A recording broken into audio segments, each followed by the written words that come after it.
जय हो हनुमान जी। मैं हनुमान जी को प्रणाम करती हूँ।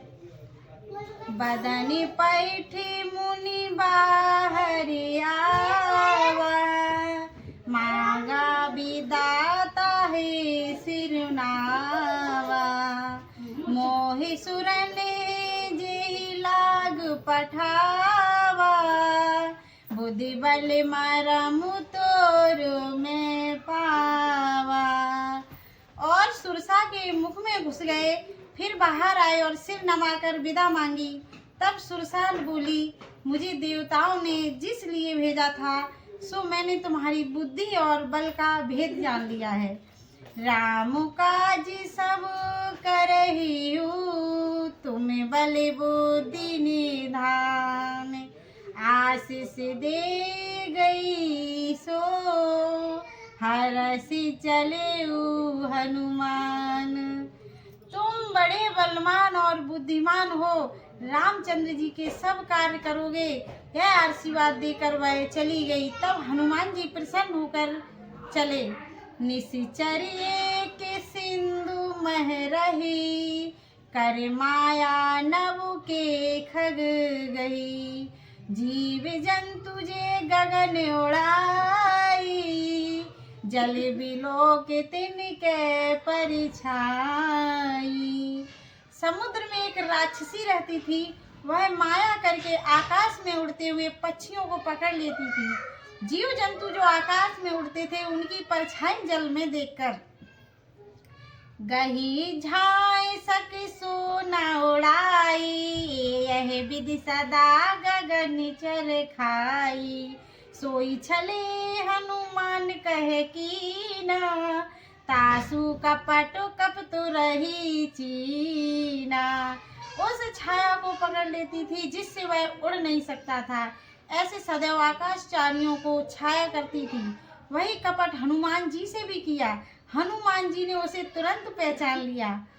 ताहि मार मारुत सुत वीरा, बारिद पार गयो मत धीरा।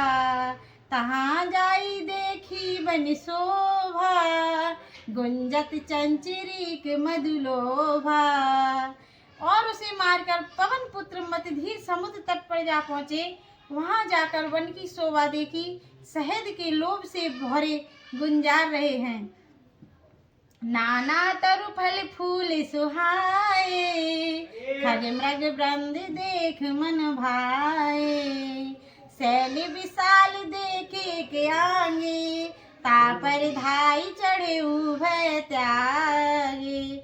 नाना प्रकार के वृक्ष फल फूलों से शोभित हैं। पक्षी और पशुओं के झुंड देखकर हनुमान जी ने को बहुत प्यारे लगे। आगे बढ़े तो भारी पर्वत देखकर उस पर हनुमान जी निडर होकर चढ़ गए। उमाना कछु कप के अधिकाई, प्रभु प्रताप जो काल ही खाई। गिर पर चढ़ लंका ते ही देखी, कहीं न जाए अति दुर्ग विशेषी।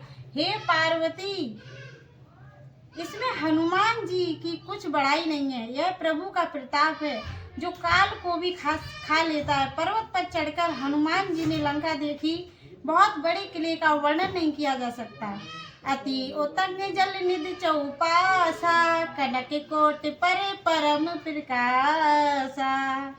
वह कोट बहुत ऊंचा है, चारों तरफ समुद्र है। सोने के किले के कंगूरे बहुत चमकीले हैं। कनक कोट विचित्र मणि कृत सुंदर राय तना घना। चौहट हट सुबट वीथी, चारु पूर्वौ विधि बना। गजबाज खच्चर निकर पदचर, रति बरु धन्य को गनई। वह रूप निश्चर जूथे अति बल सेन बर्तन नए मणि। सोने का परकोटा रंग बिरंगी मणियों से जड़ा हुआ है। अति सुंदर घर है। चौराहे बाजार, अच्छी सड़कें और गलियों से सुशोभित नगर बहुत उत्तम रीति से बसा हुआ है।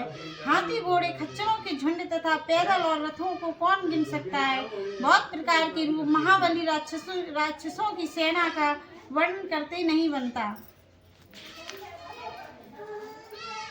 वन बाग उप वन बाटिका सरकूप बापी सोही नर नाग सुर गंधर्व कन्या रूप मुन मन मोहि कहु माल दे विशाल शैल समान अति बल गर्जहि नाना अखार रेन भिरई बहु विधि के कन्न तर्जई।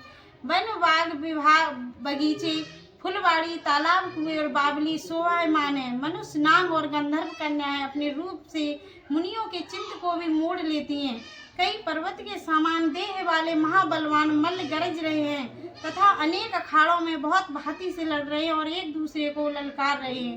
करी जतन भेट कोटिन विकट तन नगर चौदिस रक्षई कहु महेश मानुष धेनु खरयज खल निशाचर भक्षई एह लाग तुलसीदास नह की कथा कछुए के है कही रघुवीर सर तीरथ शरीरन त्याग गति पे ही सही।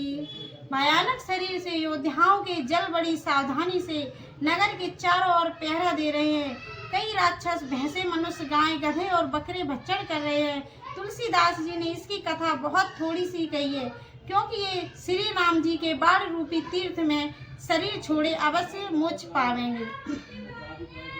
पूरे रखवारे देख बहु कपु मन बीने विचार अति लग रूपे धरो निसी नगर करो पैसार।